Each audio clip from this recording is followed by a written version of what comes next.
There's two key areas that we examine when we're conducting evaluations: pressure and flow. Pressures are critical.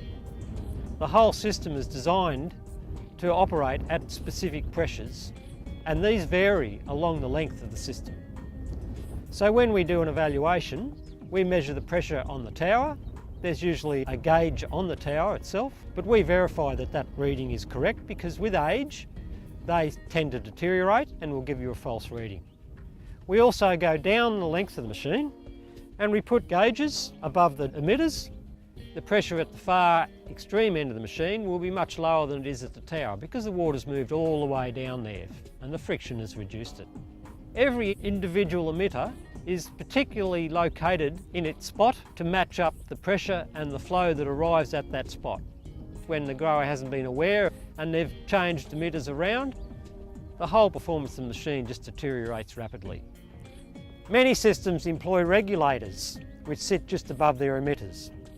These regulators aren't required on all machines, but they are important, particularly where there's a slope involved, because as the machine moves up the slope, the head on the overall system changes, the volumes and the pressures travelling out along the pipes change, so it needs the regulator to ensure that the emitter is getting the appropriate pressure to it. That's another reason why these pressure gauges are very handy, because the pressure should ideally be at least 5 psi above what's stipulated on the regulator. The other critical component is the flow, because everything's designed around a specific flow rate. Now, some machines actually have a flow meter attached. Typically they're installed either in the upright of the tower or along the first boom. Even if it does have a flow meter, it's good value to verify that what it's saying is actually the case.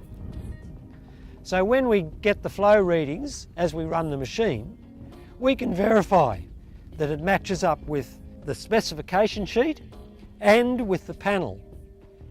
Now, when there's extreme problems with either the flow or the pressure, it is visible, you can see it. And it is at the far end of the machines that most problems are exacerbated and therefore more obvious to you. That's where the pressure is usually the issue, and that's where the flow rate will often drop off. Now, the problem with this situation is that the outer spans on the machine are the ones which are covering the most of your crop. So problems out there are the bigger problems.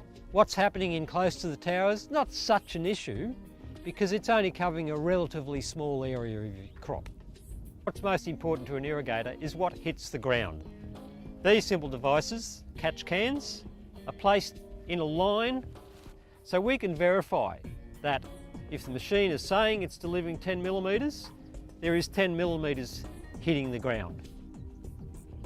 A principal goal of any irrigator is to deliver their water in a uniform manner, because that gives them a uniform crop, a uniform harvest, etc., etc. By measuring what we've collected in our catch cans, we can tell exactly how much water went out at every point along the system. When we know that, we know how well the machine's operating.